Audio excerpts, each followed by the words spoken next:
In the shop today is a 2003 Toyota Highlander, and it's due for a tune-up. Coming up, a step-by-step how-to on replacing the spark plugs in this car. Today's episode of Tool Demo starts right now. Alright, we've got this upper intake manifold off. That gives us access to this rear bank. You can see that these are the coils that we're going to be going after back here. And these are the coils that are up front. Now, if you want to see how to get this intake manifold off, I did it in a different video, and you can click right here, this card there, that'll get you to that video. So welcome back if you're coming back from that video. Let's start back here with these coils that are hard to get to. These have a 10mm bolt on them.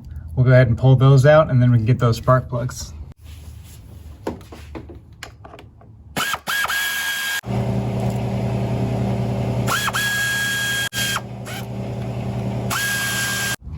See if I can get you a better shot. You're looking at the back bank just over here.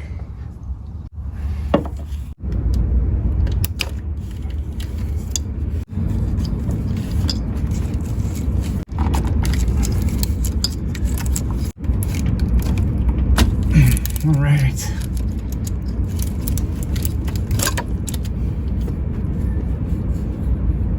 It's a little bit of oil on it.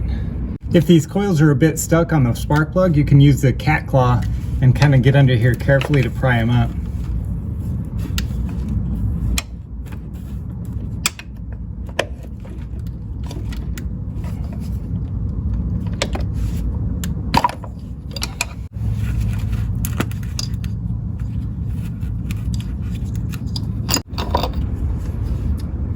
Some oil on that one too, and you'll notice that down here at the end of the coil, the boot has been pulled off of it.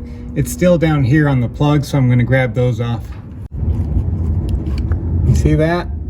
That's that silicone boot that should be attached to the coil, but it's not. It's still stuck to the spark plug. I'm going to try this 90-degree pick and see if I can carefully get around it on the bottom and then pull it up.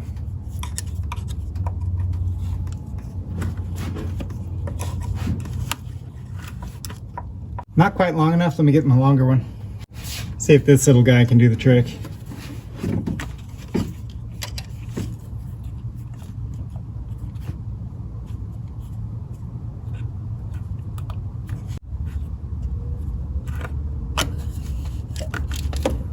Oh man, came out but it fell on the floor. All right, I found it. This is what it looks like. Completely destroyed. Now, I don't think I did all of that destruction just with the pick. I think this is just completely worn out. This may be the original coil boot, and that could be also the original spark plugs down in there. We've got a little bit of a misfire going on, so I don't like that at all. Let me see what the others look like, but I think it's probably going to be similar, so we're going to be replacing these for sure. There we go. Oh man.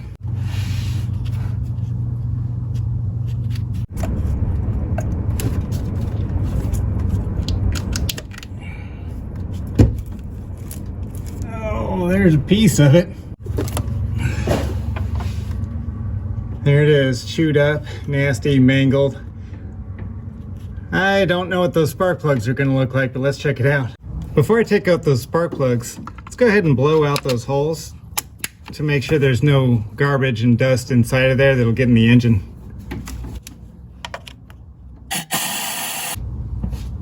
Those plugs have a 5/8 inch 6-point fastener on it. I'm using this really long spark plug socket.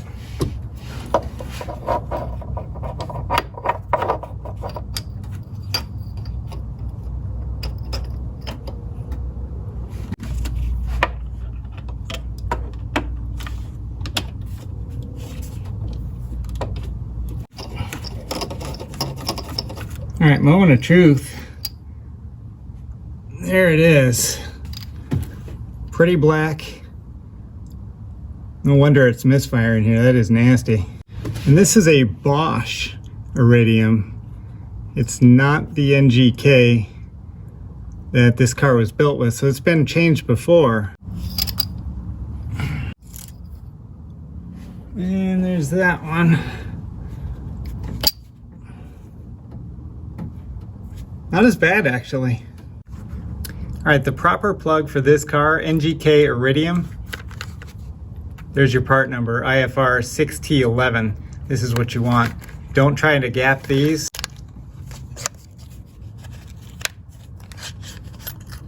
You can see that it's got that protective cover on there, and that protects the gap. So these are pre-gapped at the factory. Do not attempt to gap them yourself. It can scrape off that iridium and they'll be no good.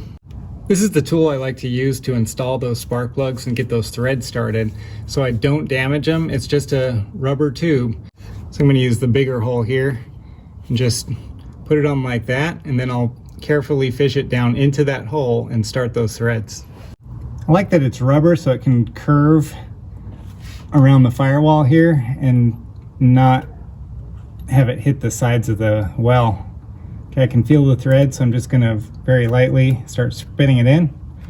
I'm not using any anti-seize or grease or anything like that, no oil. They go in dry.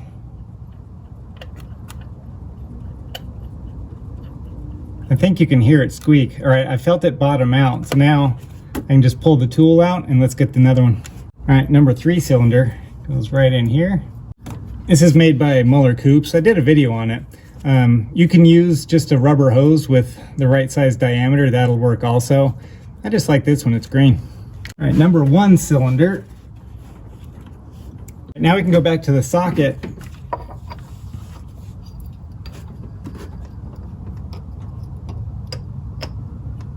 There we go, it's bottomed out on the plug.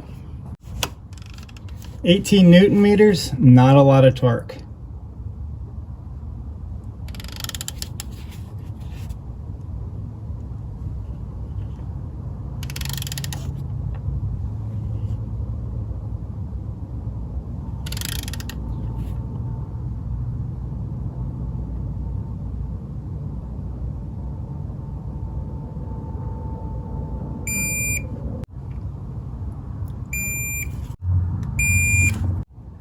Just going to move this bracket with the solenoids back over top here, just real careful. Now let's get the front. A lot easier to work over here.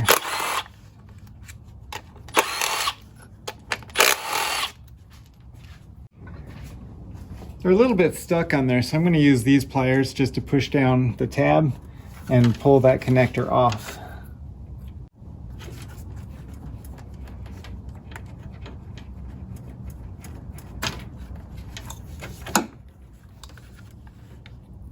I'm not using too much force here, just enough to get that thing pushed down and pull the connectors off.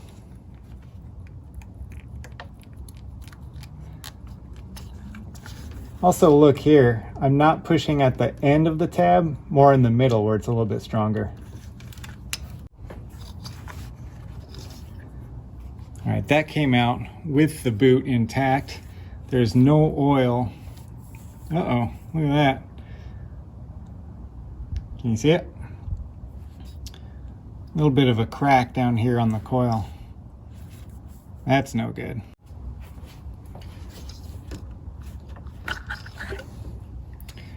And here's this one. Wow, look at that. It's got that yellow paint maybe? Not really sure what that is, but then this one also has that crack on it. I'm not sure why the boots on the back didn't come off with the coil, but I'm guessing, like in a lot of cases, the rear bank is so hard to get to that a lot of people will just replace the front 3 spark plugs and leave the back ones in there even longer. Same like we did back there. Let's clean out the holes first.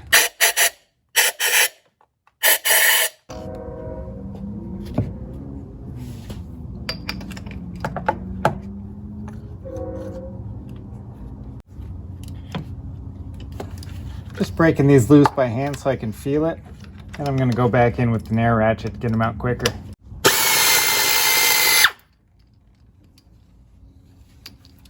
This one doesn't look anywhere near as bad. And check that out. This is an NGK spark plug. So it was definitely replaced more recently than those back ones, and that's definitely part of the reason why we're having problems here. Okay, here's what it looks like. The one on the left, that's from the number 2 cylinder, and here on the right, that's the one out of number 6. Now remember, this is your part number. This is the correct part number. This is the wrong spark plug for this vehicle.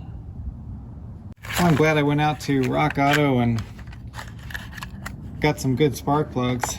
This will definitely help this thing run better.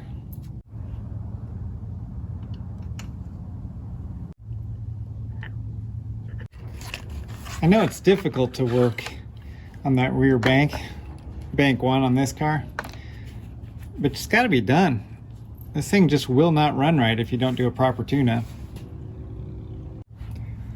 Remember, we got to go to 18 Newton meters on this one.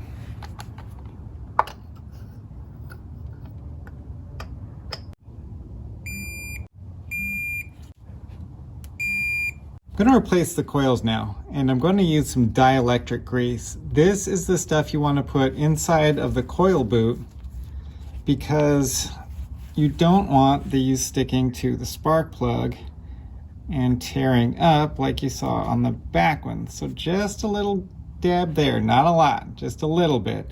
That's going to lubricate the boot on the inside, and it's going to seal any contaminants out of there. So when you put that on the spark plug, it's going to stay nice and clean.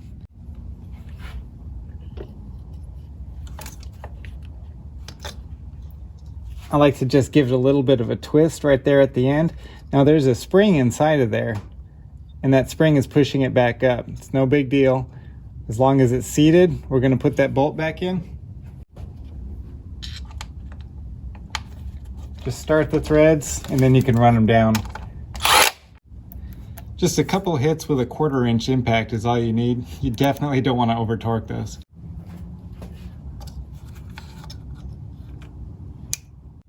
And that's it. No big deal.